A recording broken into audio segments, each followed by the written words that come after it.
Is also being affected by the weak rand. Moving north of the border, Zimbabwe's manufacturing output has slumped to 36% from around 39.5% last year.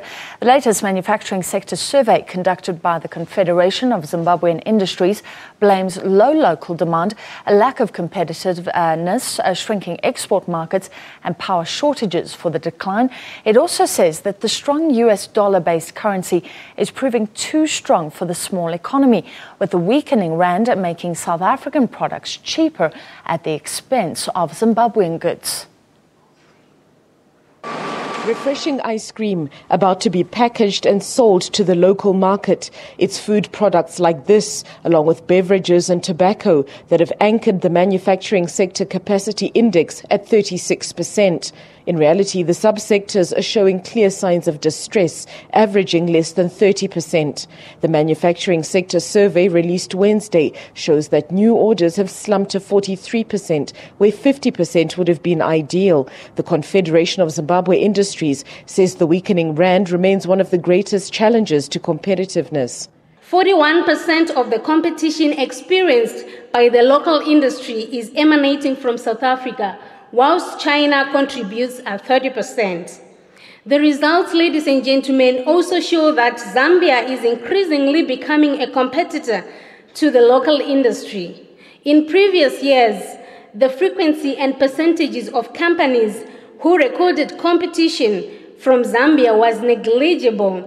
Zimbabwe says it's doing all it can to protect local companies. It's promised to relax labor laws to make it easier for companies to retrench workers so that companies can stay afloat. In the mid-term policy statement, it increased the import duty on certain groceries, but says it can only go so far. We also have to pay attention to some of the regional agreements that we've entered into with other countries. And also, if you continue to ban other products to come into your country, they can also ban your products from going to their country. Economists believe protectionism is a step in the right direction.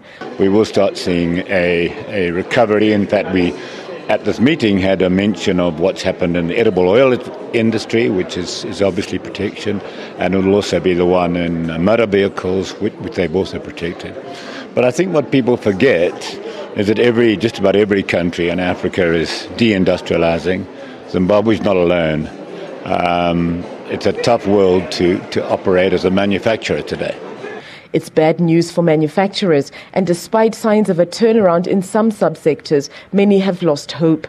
47% of the companies surveyed are pessimistic about the future, believing that Zimbabwe is headed towards a recession. Shingai Nyoka, SABC News, Harare, Zimbabwe.